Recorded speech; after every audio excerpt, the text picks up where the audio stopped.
Hey everyone, it's Molly. Today we are making old-fashioned beef stroganoff from this cookbook. I'm going to do it a little bit differently. I'm going to make it halfway and then put it in the fridge so I can cook it later tonight or finish cooking it later tonight. So without further ado, let's get started. I will post the recipe for you guys down below in the video's description box, and I have a third of the butter and I'm going to start melting it and browning it in this pan. Once my butter is nice and hot, I'm going to add half the beef and I'm going to brown the beef on all sides, and then once it's browned, we'll put it in that casserole dish. You can see it right back in there, the white casserole dish. And then we'll, once we take that out, we'll add another third of butter, melt it, brown the remaining beef, and then put that in the pot as well.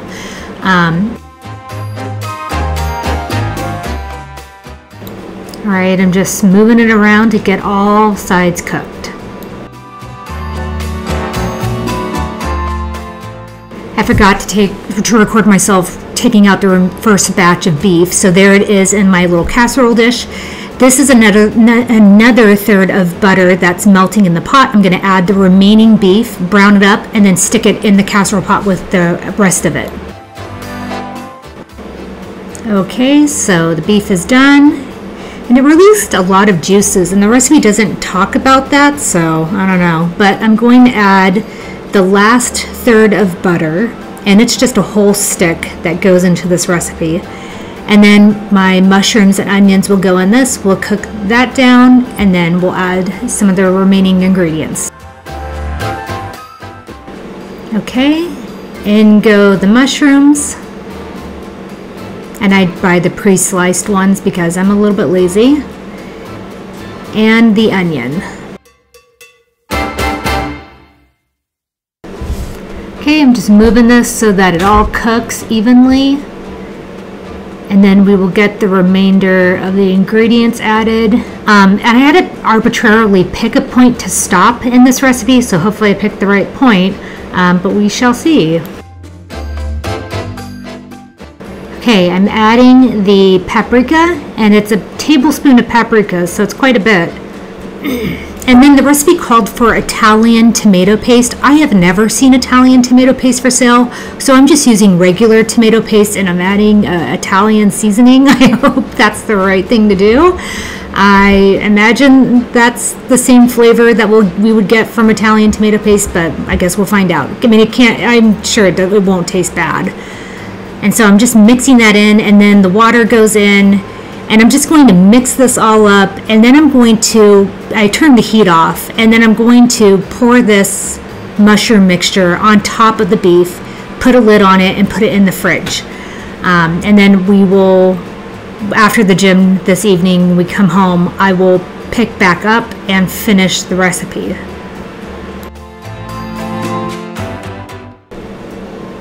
Okay, and the recipe says to add the salt and pepper at the end, at the very end after you're done cooking everything, and I'm just going to add it now because I know I'll forget to add this, and it doesn't make sense to add it at the very end, so it's going in now. Alright, I'm going to pour the mushroom mixture on top of the beef. And don't worry, I do go in off camera and scrape the rest of that in. I don't waste anything. And then I'm going to put a lid on it and stick it in the fridge.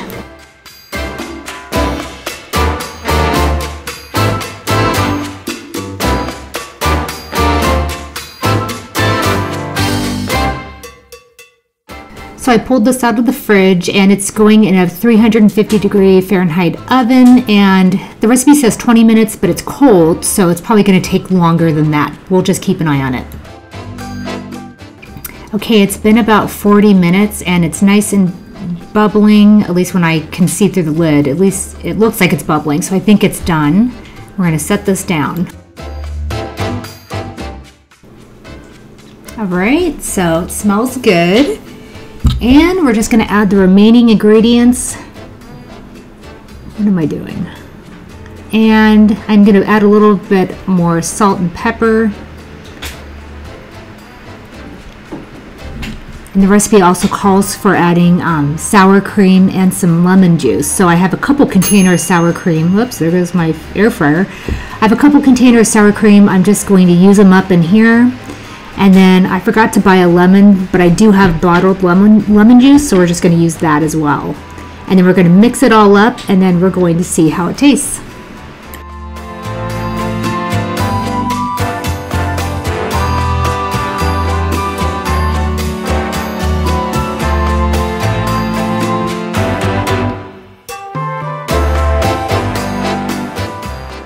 And I did decide to serve this over some noodles. I had 2 boxes of protein noodles left over that I needed to use up. 68, so we're gonna try this. And these are protein noodles, Dan. Oh, great. We had 2 boxes of different types of noodles, so I just combined them because I want to get rid of them.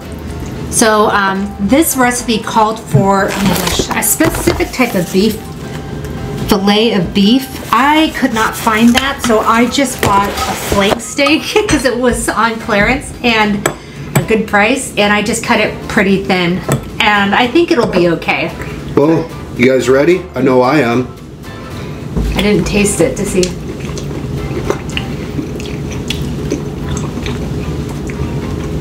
Do, do, do, do. Is it good? Yeah, it tastes like beef stroganoff. Yeah? It's different than the beef stroganoff I typically make. It has a lot of paprika in it and tomato paste. Yeah, but... It's good. It's really good. Give me a noodle. You want to try? I want to get a noodle in there. Oh, yeah. That's got a great flavor. Mm-hmm. A little bit different than I normally make it, but it's actually really good. It's a little bit runnier than what I'm used to. I'm used to a little bit thicker. Yeah. But it's really good. Yeah, I think it's great, and it was pretty easy to put together.